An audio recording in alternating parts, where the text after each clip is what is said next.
कविता छुट्टी के दिन गौरव के कमरे की डस्टिंग कर रही थी। तभी स्टडी टेबल पर उसने कुछ कागज़ देखे।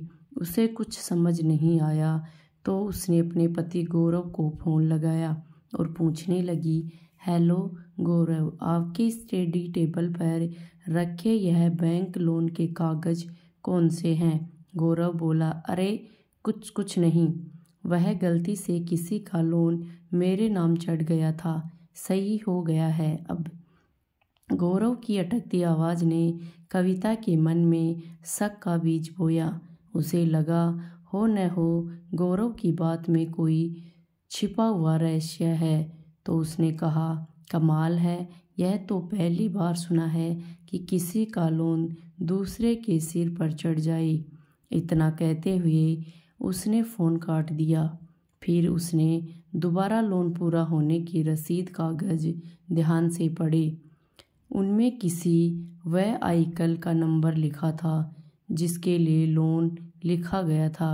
कविता का शक गहरा हुआ और उसने तुरंत वह नंबर एक रफ कागज़ पर लिखा। फिर वह घर के बाहर खड़ी गाड़ी के पास पहुंची।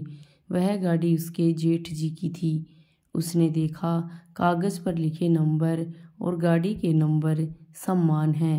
उसने तुरंत कार की प्लेट नंबर सहित फ़ोटो खींची और लोन की रसीद की फ़ोटो के साथ अपने पति गौरव को व्हाट्सएप पर यह संदेश भेजा, इतना बड़ा धोखा देने के लिए शुक्रिया गौरव। शादी के 30 सालों का विश्वास तोड़ने के लिए भी शुक्रिया।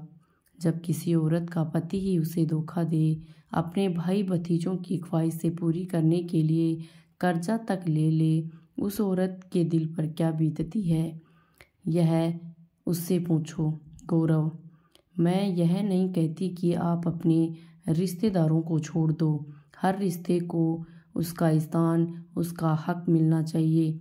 लेकिन आपने मुझे और मेरे बेटे को हमेशा अपने माँ बाप, भाई भाभी, भतीजे भतीजियों के बाद आखिर में रखा। हमेशा उनके लिए मुझसे झगड़ा किया, मुझे नीचा दिखाया। अपना एटीएम आपको सौंपकर वर्किंग वूमेन होने के बाद भी मैं अपनी एवं अपने बेटे की छोटी छोटी ज़रूरतों के लिए मैं हमेशा आपके सामने हाथ फैलाती रही। मैं दशकों से आपके प्यार और सम्मान को तरसती रही। फिर भी यह सोचती रही कि कोई बात नहीं, कभी न कभी हमारे बीच सब ठीक हो जाएगा। लेकिन आज आपके धोखे से सारे भेद खुल गए। आज मुझे पता चल गया आप मेरे कभी नहीं हुए। अपने साथ साथ मेरी कमाई भी अपने ख़ानदान पर लुटाते रहे। सरकारी नौकरी में होते हुए भी आज मुझे अपने बच्चे की पढ़ाई के लिए लोन लेना पड़ रहा है। इतना सब कुछ होने पर भी आपको अपनी गलती का एहसास नहीं है और मुझे ही दोषी ठहरा रहे हैं। अब पानी सर से ऊपर चला गया है। अब मैं चुप नहीं रहूँगी। कविता का यह मैसेज पढ़कर गौरव ने कोई प्रतिक्रिया नहीं दी। अब कविता को अपना भविष्य साफ नजर आ रहा था। उसका पति आज तक उन दोनों की सैलरी से पूरे घर के खर्च चलाता था, उनकी नाजायज़ मांगें पूरी करता था। वह आगे भी ऐसा ही करता रहेगा और बाकी सब लोग अपनी सैलरी बचाकर अपना बैंक बैलेंस बढ़ाते रहेंगे। इसलिए अब कविता ने तय कर लिया कि वह अपनी मेहनत की कमाई दूसरों की ऐश परस्ती में नहीं जाने देगी। उसे अपनी स्वर्गवासी माँ की बातें रह कर याद आ रही थी। बेटी, आज के सही फैसलों से अपने कल को बेहतर बनाया जा सकता है। कुछ रिश्ते खुले दरवाज़ों जैसे होते हैं, वहाँ सब कुछ स्पष्ट होता है, लेकिन कुछ छिपे हुए दरवाज़ों जैसे होते हैं, उनसे सावधान रहना, सही दरवाज़ा चुनना। माँ की बात याद करते हुए उसने तुरंत अपने बैंक में फ़ोन करके अपना एटीएम लॉक करवा दिया और मन ही मन कहा, माँ, मैंने अपने बेहतर कल के लिए सही फैसला कर लिया। खुद से रिश्ता निभाने का सही दरवाज़ा चुन लिया है और वह फिर से घर के काम में लग गई। कविता का मन किसी काम में नहीं लग रहा था। उसे रह रह कर गौरव का धोखा कचोट रहा था। मन बहलाने के लिए वह पुराने एल्बम देखने बैठ गई। शादी के बाद की तस्वीरें देखते देखते वह अतीत में पहुंच गई। कितनी मासूम सी थी वह। दुनिया की चालबाजियां, चालाकियां, छल बल वाली होशियारियां से कोसों दूर एक निश्चल लड़की में 20 वर्ष की उम्र में भी बचपना था। उसकी मासूमियत ही थी। तभी वह सिर झुकाए ससुराल वालों के हर सही गलत हुक्म मान लेती थी। अगर कोई चतुर चालाक और शातिर होती तो कोई न कोई खेल खेल कर ससुराल के संयुक्त परिवार की जिम्मेदारियों से पल्ला झाड़ लेती या परिवार से अलग होकर मन मर्जी करती। लेकिन कविता ऐसी कहाँ थी।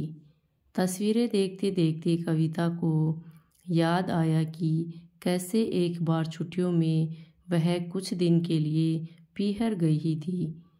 अभी सफ़र की थकान ही नहीं उतरी थी कि दूसरे दिन गौरव का फ़ोन आ गया।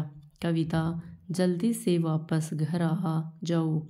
कल रात को खाना खाते समय माँ के गले में उनके नकली दांत फंस गए हैं। आज उनका ऑपरेशन हो रहा है। कल रात से बड़ी बहू को अकेले काम करना पड़ रहा है। तुम्हारा भी तो कुछ फर्ज बनता है। इसलिए बस तुम जितना हो सके जल्दी से जल्दी वापस आ जाओ। गौरव का फ़ोन सुनते ही कविता ने अपनी माँ को सारी बात बताई और उसी दिन भाई के साथ ससुराल वापस आ गई। लौटते ही वह सीधे अस्पताल गई। सबसे मिलने के बाद घर आई। घर आते ही जेठानी ने कहा, 2 दिन से हम यहाँ खप रहे हैं। महारानी अब आई है। खैर संभालो अब सारा काम।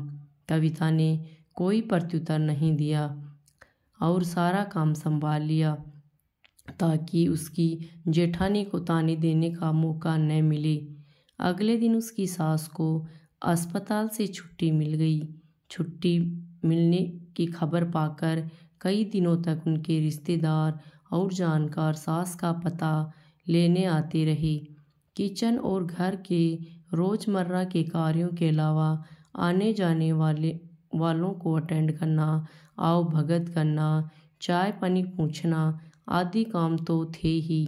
मेहमानों के जाने के बाद बर्तनों का ढेर साफ करना और सारी चीज़ें पुनः व्यवस्थित करना भी शामिल था। कविता ने अपनी जेठानी को बड़े हुए इस तरह के कामों के बोझ का एहसास नहीं होने दिया। आगे बढ़कर सारे काम खुद पर ले लिए। सारा दिन और देर रात तक एक के बाद एक करके काम निपटाती रहती। इस तरह करते करते 1 महीना बीत गया। कविता की सांस भली चंगी हो गई। जिंदगी पहले की तरह पटरी पर आ गई। सास का पता लेने आने जाने वाले लोगों की संख्या अब न के बराबर थी। सो काम का दबाव भी कम हो गया था। कभी कभार कोई रिश्तेदार आ जाता तो सास बड़ी बहू की तारीफ़ों के पुल बांध देती। मुझे तो बड़ी बहू की सेवा ने बचा लिया, नहीं तो पता नहीं मेरा क्या हाल होता। बेचारी मेरे ऑपरेशन के पहले दिन से ही मेरे सिरहाने एक पैर पर खड़ी है। मजाल है चूक जाई। भाग भाग कर इसी ने संभाला है। कभी मुझे दवाई दी, कभी पानी पिलाया तो कभी खाना खिलाया।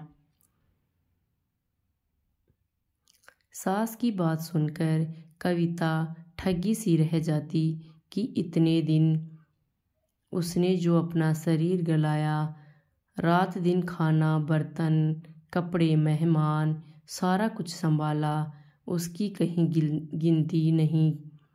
क्या उसके द्वारा किए गए कार्य नहीं है? बेशक उसे तारीफ या शाबाशी नहीं चाहिए थी, लेकिन उसने कुछ किया ही नहीं।